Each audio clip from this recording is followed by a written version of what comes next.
Welcome back students to chemistry concept. हम पढ़ रहे हैं equilibrium chapter from the NCERT text book. ये इस चैप्टर की 4th वीडियो है। बाकी 3 वीडियोस के लिंक आपको इस वीडियो के डिस्क्रिप्शन में मिल जाएंगे। In the previous video we discussed about equilibrium constant KP KC, और इस वीडियो में हम बात करेंगे application of equilibrium constant. Not only application of equilibrium constant, but हम बात करेंगे रिएक्शन कोशेंट की। हम बात करेंगे इक्विलिब्रियम कांस्टेंट कैसे कैलकुलेट करते हैं, और हम ये भी पता लगाएंगे how to predict direction of a reaction using equilibrium constant and the reaction quotient. और इसके अलावा फाइनली हम लोग करेंगे relation between delta G and equilibrium constant. तो अगर अब तक आपने इस चैनल को सब्सक्राइब नहीं किया है, डू इट फास्ट, बिकॉज बहुत सारी वीडियोस आने वाली है in this format only, NCERT की लाइन बाय लाइन एक्सप्लेनेशन के साथ। So without wasting time, let's start.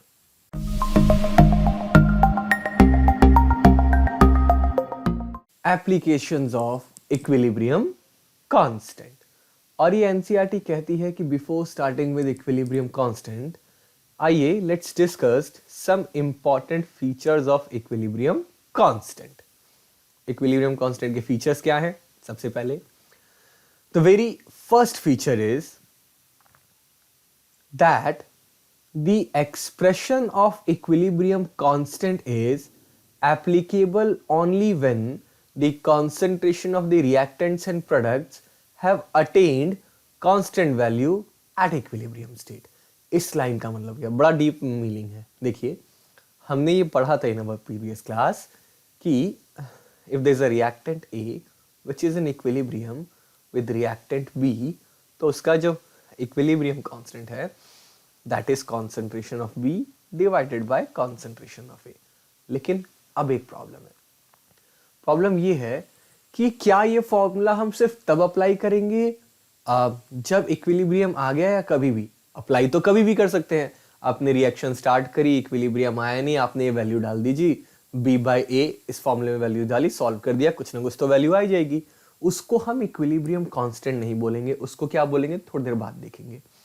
तो इक्विलिब्रियम कांस्टेंट ना सिर्फ तब होता है जब इक्विलिब्रियम आ गया हो। If the reaction is not under equilibrium, concentration of reactant and product is not constant, it is still changing, और आप फिर भी ये फॉर्मूला अप्लाई करने लगे, तो उस वैल्यू को हम इक्विलिब्रियम कांस्टेंट की वैल्यू नहीं बोलेंगे। Next feature is that the value of equilibrium constant is independent of initial concentration of the reactants and product. Obviously, क्योंकि equilibrium constant हम तब अप्लाई करते हैं जब equilibrium आ चुका है।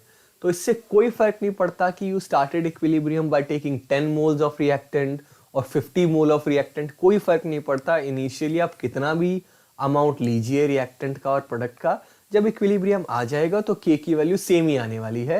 It is not going to be affected. दूसरी चीज, the equilibrium constant is not affected by concentration, वो तो हमने देख लिया।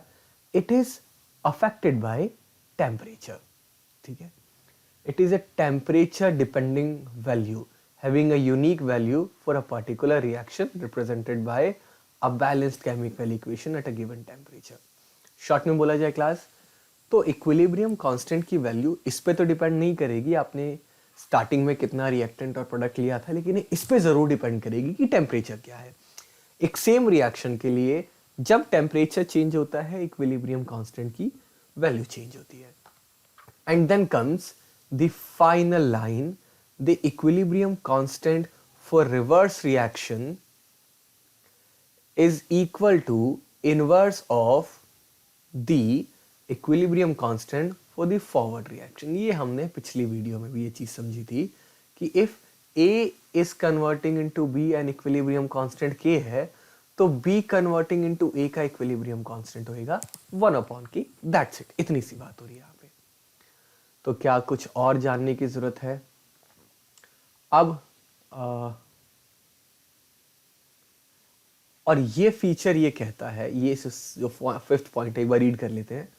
द इक्विलिब्रियम कांस्टेंट के for a reaction is related to the equilibrium constant of the corresponding reaction whose equation is obtained by multiplying or dividing the equation for originally reaction by a small integer. क्या मतलब है, ये क्या कहना क्या चाह रहे हैं? ये कहना यही चाह रहे हैं अगेन जो हमने पिछली वीडियो में पढ़ा था कि अगर A कन्वर्टिंग इनटू B का इक्विलिब्रियम कांस्टेंट K है, तो अगर आप इसकी मल्टीप्लाई कर दें n से, तो ये वैल्यू हो जाएगी n K upon n, K power n, that's it. जिस नंबर से मल्टीप्लाई करते हैं तो K उसकी वो नंबर उसकी पावर में चला जाता है। ये सब क्या चीज़ें हैं, प्रीवियस वीडियो देख सकते हैं अगर आपको और डिटेल में जानना हो तो। कुछ खास चीज़ नहीं है वैसे अभी के लिए तो वो। अच्छा, तो इक्विलिब्रियम कांस्टेंट की एप्लीकेशंस क्या है? मेनली 3 एप्लीकेशंस हैं। Predicting the extent of reaction, दूसरा predicting the direction of the reaction, तीसरा कैलकुलेटिंग इक्विलिब्रियम कॉन्सेंट्रेशंस। तीनों एक एक करके करते हैं। सबसे पहले let's talk about predicting the extent of reaction. Extent of reaction क्या है ये? तो देखिए, एक्सटेंट ऑफ रिएक्शन का मतलब ये है, एक एग्जांपल के साथ समझाता हूं आपको। लेट्स से हमारे पास इनिशियली हमने लाइक अगेन सेम एग्जांपल, ए था जो कन्वर्ट हो रहा था बी के अंदर। इनिशियली हमने जो ए के मोल लिए थे वो लिए थे 10 मोल, और बी कितना था? ऑब्वियसली प्रोडक्ट है तो बी कुछ होगा ही नहीं। रिएक्शन स्टार्ट होगी, धीरे धीरे ए कंज्यूम होगा, B will be formed, amount of A will decrease, amount of B will increase. कब तक? एक टाइम आएगा जब आ जाएगा इक्विलिब्रियम, और इक्विलिब्रियम अगर एक बार आ गया तो रिएक्टेंट और प्रोडक्ट की कॉन्सेंट्रेशन कांस्टेंट हो जाती है, फर्दर चेंज नहीं होती। ए का अमाउंट डिक्रीज नहीं होएगा, बी का फर्दर इंक्रीज नहीं होगा। तो इक्विलिब्रियम आने के पहले तक जितनी रिएक्शन हो चुकी है, रिएक्शन उतनी ही होती है, आगे फिर नहीं होती। ठीक है, तो लेट्स से इनिशियली हमारे पास 10 मोल थे, इक्विलिब्रियम आते आते हमारे पास ए के बचे 8 मोल, और जो 2 मोल थे वो कन्वर्ट हो गए बी के अंदर। तो अब जो एक्सटेंट ऑफ रिएक्शन है, रिएक्शन कंप्लीट तो हुई नहीं, इक्विलिब्रियम आ गया। कितनी हुई? लेकिन कुछ तो हुई। हाँ, कितनी हुई? 2 मोल, है ना? The difference between the equilibrium concentration and initial concentration.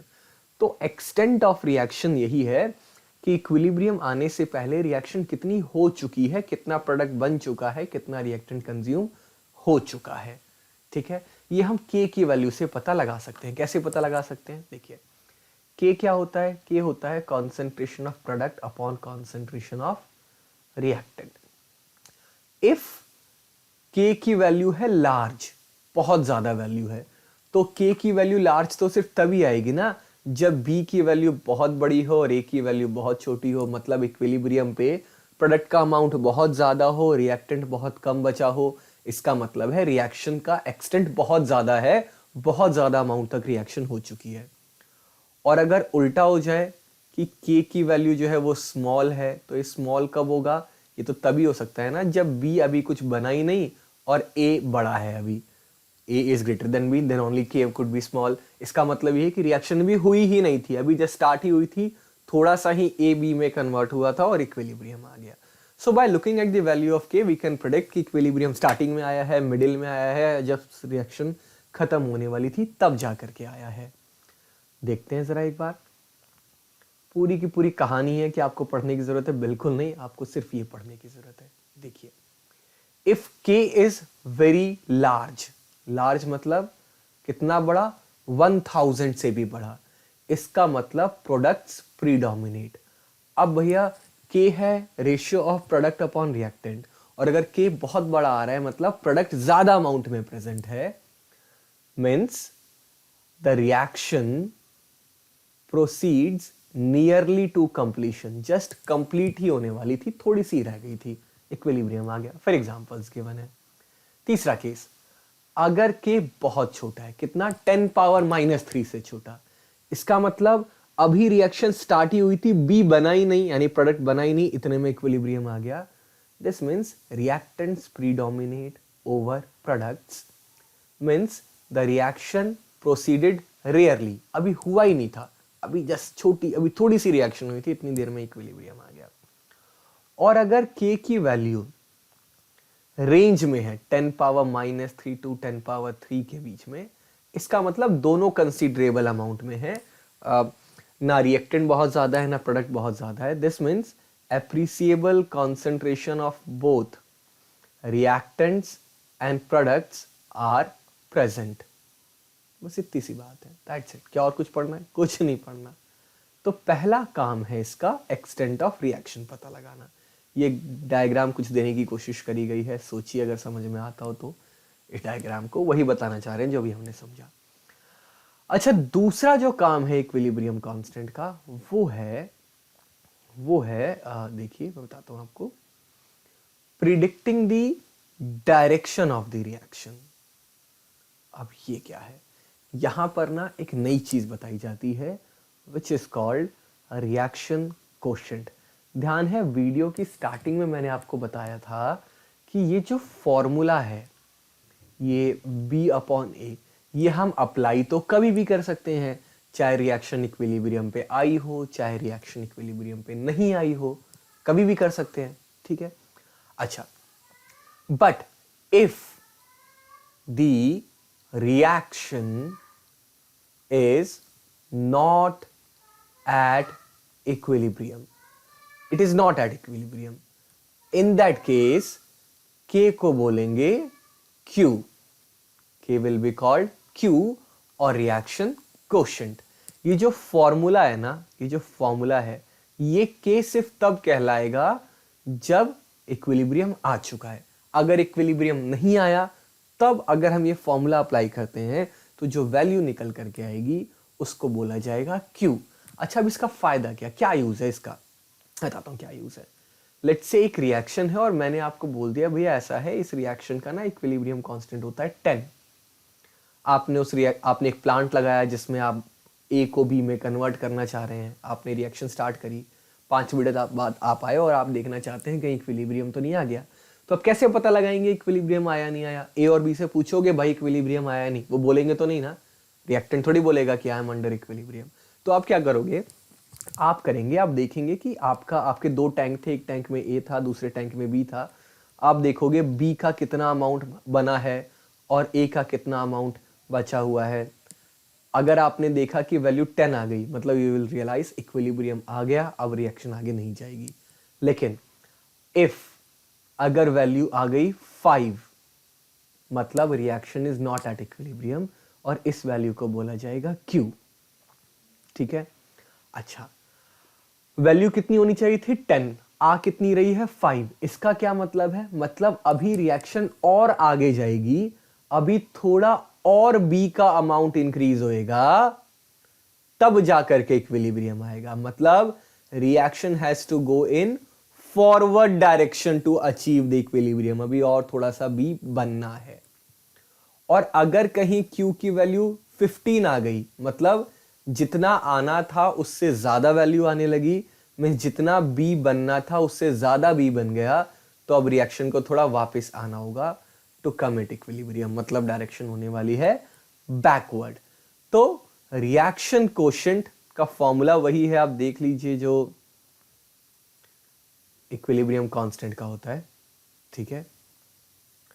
अब यहां देखिए, if QC is greater than KC, the reaction will proceed in direction of the reactants, मतलब reverse direction. If Q is less than K, the reaction will proceed in the direction of product, यानी forward direction, ठीक। और if QC equals to KC, means the reaction mixture is already at equilibrium, ठीक है। इस पूरी कहानी को class यहां समझाया हुआ है इन चीजों के साथ में,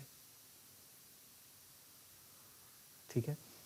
eight equilibrium Q equals to K। देखिए ये रहा प्रॉब्लम 7.7 से समझने की कोशिश करते हैं।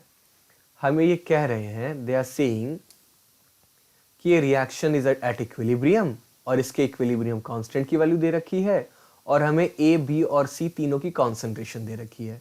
पूछा है बताओ इक्विलिब्रियम आया है नहीं आया है, रिएक्शन किस डायरेक्शन में जा रही है। तो हम Q लिखेंगे, Q का फॉर्मूला जल्दी बताइए, B into C by A square, ठीक है। B की वैल्यू 3 इंटू 10 पावर -4, C की वैल्यू भी 3 इंटू 10 पावर -4 और a की वैल्यू भी 3 इंटू 10⁻⁻⁴ का स्क्वायर। तो ये तो गड़बड़ हो गई, ये तो सब कुछ कट गया, सब कट गया एकदम कैंसल्ड। और q की वैल्यू कितनी आ गई 1, q की वैल्यू कितनी आ गई 1, k की वैल्यू कितनी दे रखी है 2 इंटू 10⁻⁻3। बताइए तो तीनों में से कौन सा केस है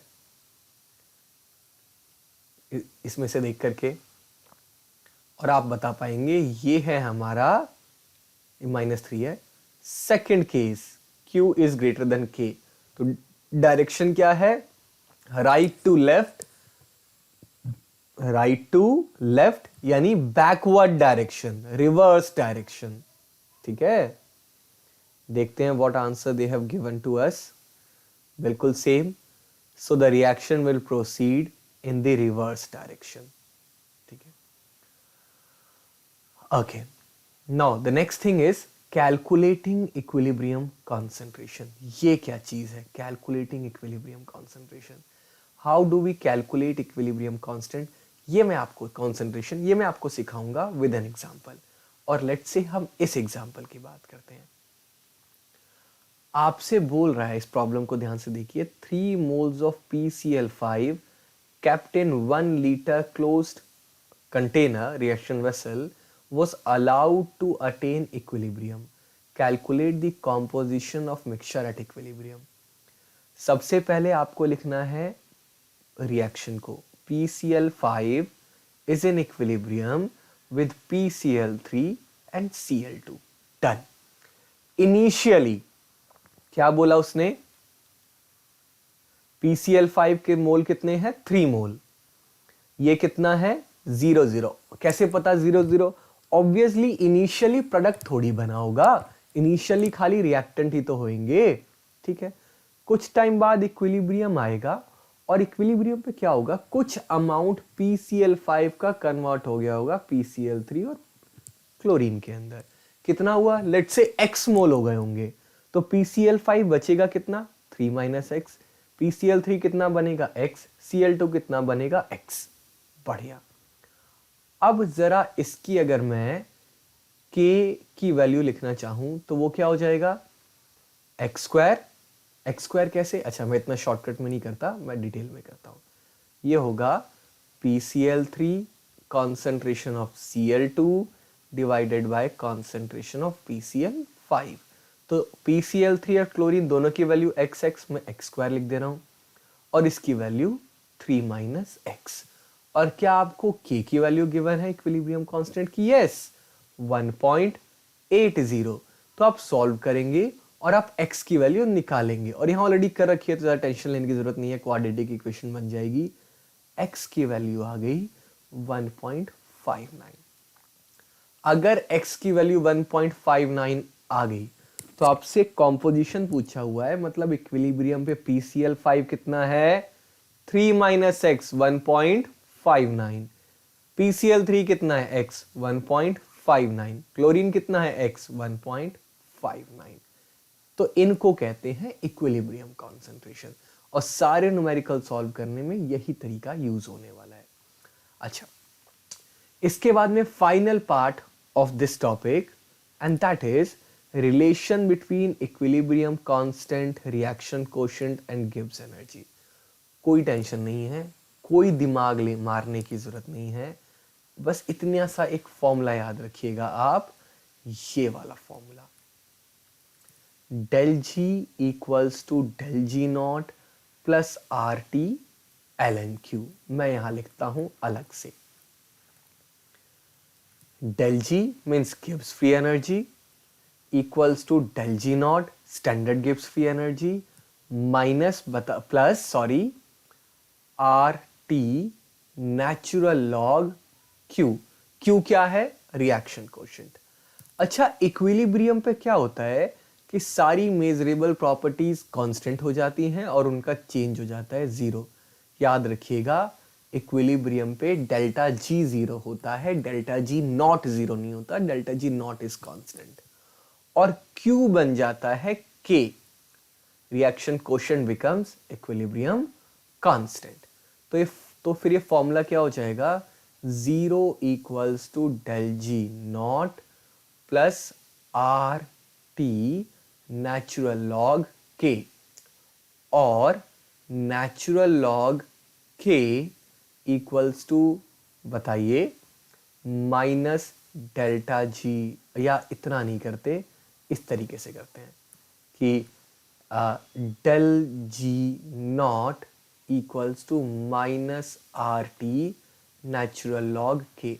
अगर नेचुरल लॉग के को 10 टू दी बेस वाले लॉग में कन्वर्ट करना है तो del G naught is -2.303 R T log K. अगर आपको लॉग की वैल्यू देखनी नहीं आती लॉग टेबल से तो उसके लिए एक बहुत फेमस वीडियो बनाई है हमने, करीब 3 लाख लोग उस वीडियो को देख चुके हैं, उसका लिंक भी इसके डिस्क्रिप्शन में मैं डाल दे रहा हूँ, वो भी आप देख लीजिएगा। Log table anti log table देखना सीख जाएंगे एकदम आप। तो इस पूरे सिनेरियो में आपको दुनिया भर की चीज़ें पढ़ने की ज़रूरत नहीं है, जस्ट रिमेंबर 2 फॉर्मूलाज, एक ये और दूसरा यही जो हमने अभी निकाला था, उसी को दूसरी फॉर्म में लिखा हुआ है यहाँ पे। क्या और कुछ जानने की जरूरत है? कुछ नहीं, सीधा सा क्वेश्चन आएगा, ये देख लो आपके सामने है। हाइड्रोलिसिस ऑफ सुक्रोज गिव कुछ देता है हमें, जो भी हो, इक्विलिब्रियम कांस्टेंट की वैल्यू दे रखी है, टेम्परेचर दे रखा है, डेल्टा जी निकालने के लिए बोला है। सिंपल सा, अभी हमने फॉर्मूला निकाला था del G equal to R T L N K, या फिर del G naught equals to -2.303 R T log K, तो वही फॉर्मूला यूज होगा। यहाँ ये लोग गड़बड़ कर दे रहे हैं, del G naught equals to -2.303 R T log के।